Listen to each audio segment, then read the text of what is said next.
뭐라고 하냐면 여름이 뭐라고 그래요? 가까운 줄을 자연이 안다 그러죠. 자연이 안다. 자연이 안다는 게 뭐냐면 자기 자신이 안다 이거예요. 남이 아는 게 아니고 자기 자신이 알아요. 스스로가. 그 말씀이에요. 자, 그러면 그렇게 영생의 싹이, 생명의 싹이 내 안에서 나오는 것을 스스로 보고 알면은 뭐가 가까이 온다고요? 여름이 가까운 줄을 안다고 그러잖아요. 그럼 여름이 뭐고, 여름이 가까이 오는 게 뭘까요? 사계절 중에 여름이 있잖아요. 그럼 여름이 오고 뭐 또 가을 오고 겨울 와야 되나? 응? 사계절 중에 하나 여름을 택해서 설명을 하는 이유는 여름이라는 것이 뭘 의미하냐면은 이 열기를 의미하는 거예요. 열. 여름에는 덥죠. 그래서 여름이라고 하는 그 단어가 데로스라고 하는 단어예요. 데로스. 이거 자체가 뭘 뜻하고 있는가 하면은 열 또는 열기 또는 불 이런 단어로 사용을 하고 있단 말이죠. 불 하면 뭐가 생각나요? 성령의 불. 율법의 불이라고 한 적이 있어요, 없어요? 없잖아요. 율법의 불은 없잖아요. 성령이 되어졌을 때 성령의 불이란 말이에요. 그러니까 여름이 가까이 왔다는 건 뭐냐면 내가 새 생명이 내 안에서 영과 진리로 새 생명으로 태어난 것을 내가 스스로 알아요. 알면은 성령이 내 안에 들어오는 강림 있죠? 성령의 강림. 그게 그리스도의 재림 있잖아요. 재림이 가까운 줄 알라 이거예요. 가까운 줄 알라. 자, 그러면 여름이 가까운 줄을 알라라고 하는 뜻은 성령의 불이 나에게 임할 때가, 내 안으로 임할 때가 가까이 왔다 이런 뜻이겠죠. 그리스도가 내 안에 재림으로 가까이 왔다 이런 뜻이란 말이에요. 자, 그럼 가까이 온 것은 또 뭘까요? 어떤 것이 가까이 왔다라고 하는 걸까요? 주님이 들어오시려고 막 준비하고 있겠지. 내 안에, 내 옆에 있겠지. 그런 것이죠. 예, 그런 것인데, 가깝게 되었다라는 뜻은 항상 성경은 이렇게 아시면 돼요. 나의 이웃이다 라는 거예요. 나의 이웃, 나의 벗 이런 의미예요. 자, 강도 만난 자가 있었죠. 여리고로 내려가다가 강도를 만나서 거반 죽은 사람이 있었죠. 그 거반 죽은 사람을 누가 구해주던가요? 사마리아인이죠. 예, 사마리아인이 이웃이잖아요. 이웃. 그렇죠?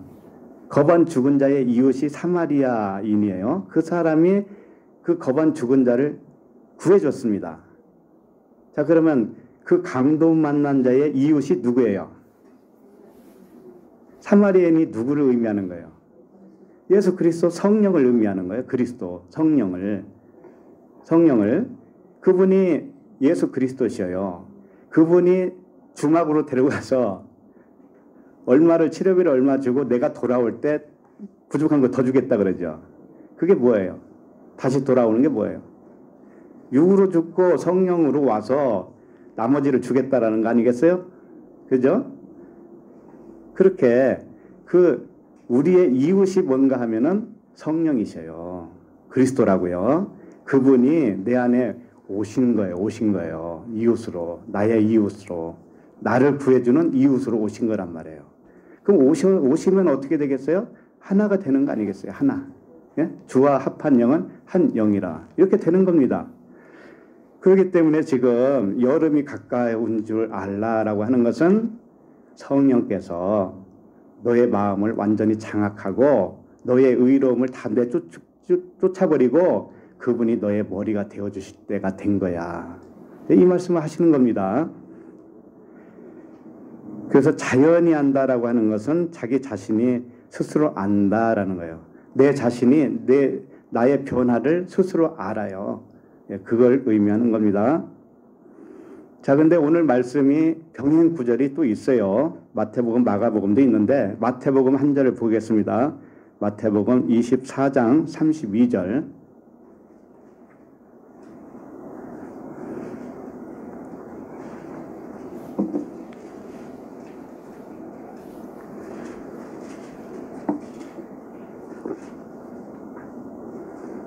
마태복음 24장 32절 시작.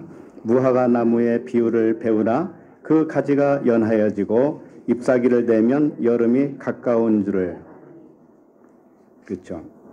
여기는 조금 다른 면이 뭐가 있어요? 오늘 누가복음과 가지가 나왔죠. 가지가 연하여지고 잎사귀를 내면 이렇게 돼 있죠. 누가복음에서는 간단하게 싹이 나면 이렇게만 표현했어요. 그러니까 잎사귀가 가지가 연하해지고 잎사귀를 내는 것이 뭐냐면은 싹이 나는 거라는 거죠. 같은 거니까. 그러면 가지는 뭐냐 이거예요. 가지가 뭘까요?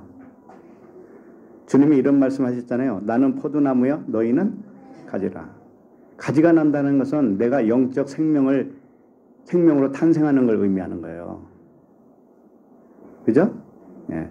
그 가지도 하나님의 자녀들을 의미하는 거예요. 그 다음에 가지가 연하해지는 게 뭘까요?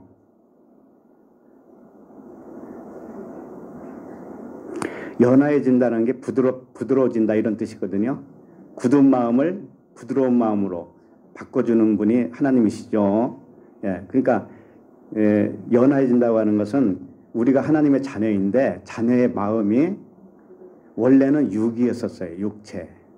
육에 속한 마음이었어요. 이 육에 속한 마음을 부드럽게 한다는 게 뭘까요? 화를 잘 내던 사람이 화를 안 내는 걸까요? 그런 거일 수도 있죠.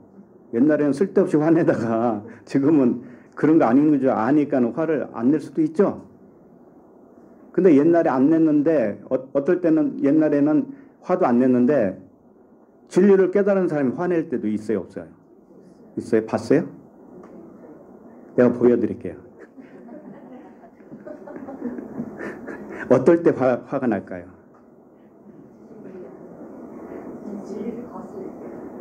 그렇죠. 자기 의를 주장할 때. 하나님이 가장 싫어하는 게 그건 줄 알아야 돼요. 육신의 생각은 하나님과 원수가 되잖아요. 예. 그럴 때만 화가 날 수밖에 없어요. 예수님도 그랬잖아요. 이 독사의 자식들아. 그죠? 예. 그러니까 저를 착하다고 생각하지 마세요. 예. 어쨌든 잎사귀를 내면 가지가 뭐예요? 마음이 육체의 마음에서 영의 마음으로 바뀌는 거. 부드럽다는 게 뭔지 알아요? 육체는 뭐예요? 단단하잖아요. 목이 곧은 백성, 단단한 거예요. 그런데 성령은 뭐예요? 물 같은 성령 그러잖아요. 그죠? 예, 그렇게 바꿔주신다라고 하는 겁니다. 그 다음에 잎사귀를 내면, 잎사귀는 치료한다는 의미를 가지고 있어요. 치료하는 의미. 그래서 무엇가 치료를 하냐면 말씀이 치료를 하죠. 예? 믿음이 있어야 치료가 되는 거예요. 세상을 이길 수 있는 것은 뭐예요? 믿음이죠? 근데 그 믿음은 들음에서 나죠. 근데 들음은 무엇을 들어야 돼요? 그리스도의 말씀이라고요. 그리스도의 말씀을 안 들면, 율법의 말씀을 들으면 잎사귀가 아니에요. 예? 가지가 난 게 아니라고요. 그렇기 때문에 시종일관 같은 말씀을 하시는 거예요. 겉의 것으로는 무익한 거야. 겉의 것은 그것을 지키라고 준 게 아니고 그걸 통해서 안의 것을 깨달으라고 준 거잖아. 그거잖아요. 그래서 잎사귀가 난다고 하는 건 그리스도의 말씀, 치료한다고 하는 그리스도의 말씀을 의미하는 것이다. 그 다음에 여름이 가까운 줄을 알라라고 하는 것은 성령의 강림, 성령의 강림이 이웃으로 와 있다라는 거예요. 나의 이웃으로. 나를 치료해 주시는 강도 만난 자를 구해 주시는 성령, 사마리아인처럼 이웃으로 오셨다 이거예요. 자, 그럼 오늘 본문 말씀 31절을 보도록 하겠습니다. 누가복음